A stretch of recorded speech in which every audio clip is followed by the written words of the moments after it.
This time on Fap to Fast, we make probably the world's largest semi-remote shifter.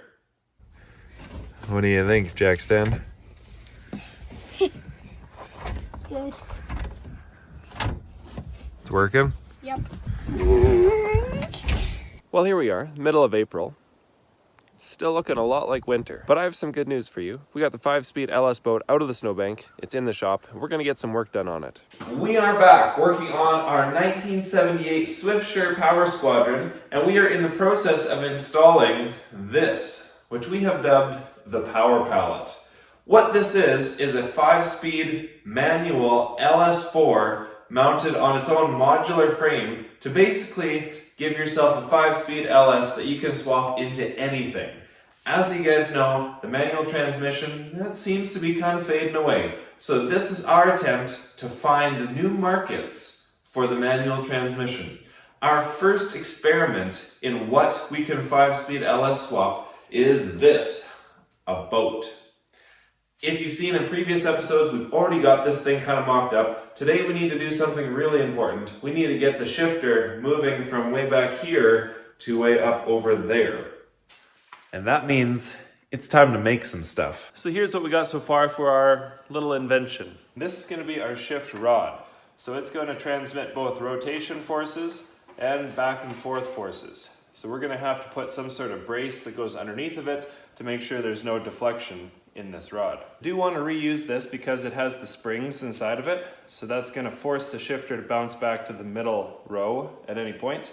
And we're going to keep the detent in the tail shaft, so that will give kind of the little notch feels every time you go through a gear.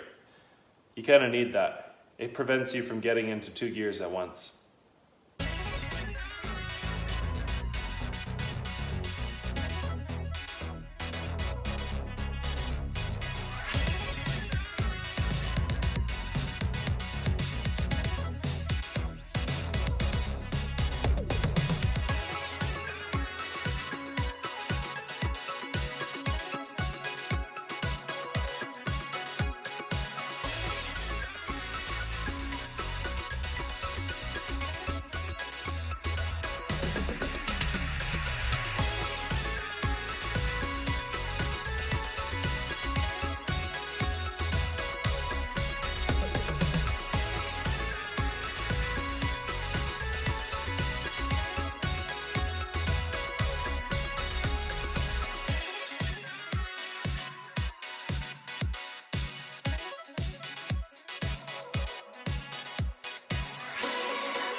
So you can see the mechanism starting to come together here.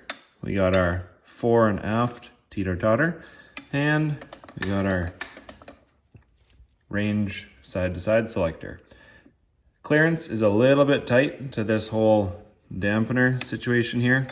We may have to notch this tube out a little bit, but I really wanted to make sure all of our pivot points were in line, so we have the least amount of arc deflection here, because I don't have anything to account for arc deflection in this. Like technically, by a microscopic amount, this ball has to get either pushed out or pushed in.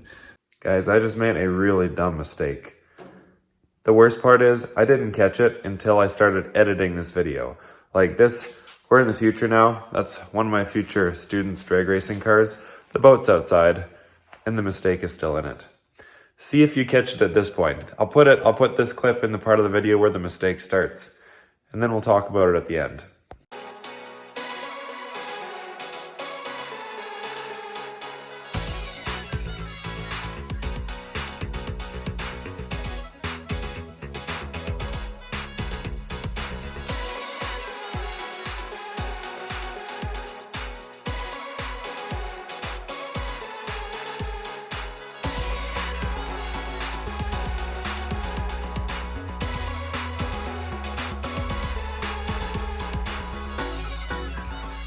Well, here's the pre-paint mock-up.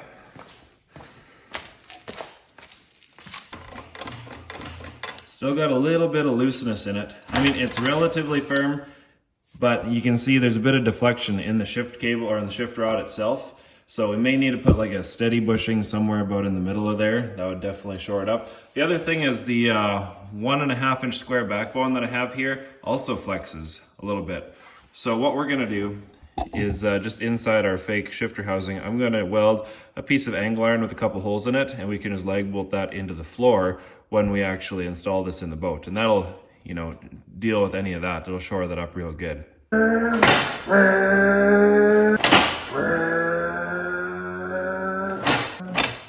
We got everything pretty well set up. So you can see behind me there, left and right, fore and aft. We need to address the accessory drive. Now, I do want to reuse all this LS4 nonsense. I kind of want to use this as a test drive to figure out how to use this LS4 stuff anyways for when we do, you know, the mid-engine Chevette, which is currently a steel rack. Anyways, here's my thoughts. I've already taken the water pump, and if you notch this part out of the water pump, you can fit a really big grooved pulley there. I think that's a 4 1/4 grooved pulley. When you do that, you can do some rerouting of things. Just like that. Now having that big pulley up here allows you to do this. Take the idler pulley there and run it up to that pulley there. This is just an idler pulley on the original LS4, but it was like a 2.5 inch idler pulley. And originally the belt would have gone across to that alternator. Now we're gonna put the alternator down here. I just got a leftover S10 alternator from one of the 3 S10 engines that my students blew up. Ta-da! Alternator, done.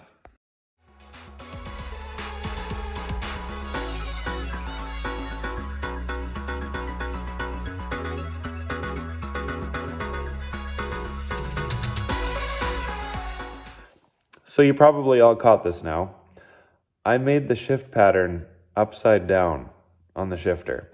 As in, the left and right rows are in the right spot, but gear 1 is moving the shifter to the left and down, not up.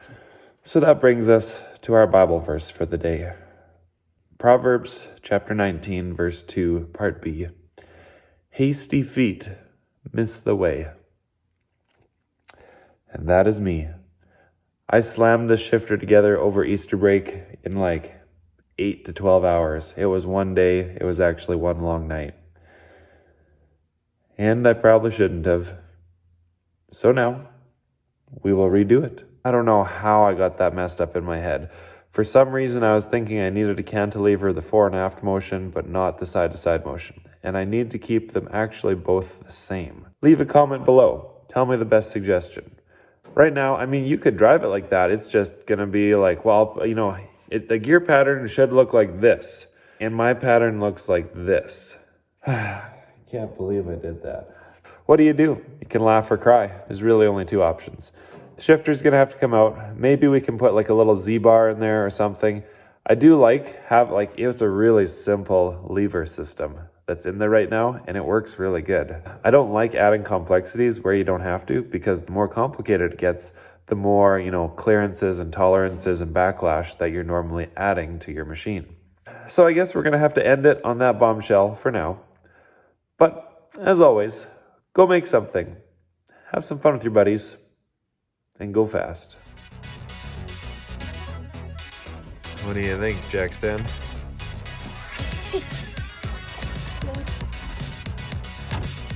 It's working? Yep. Yes. He's like,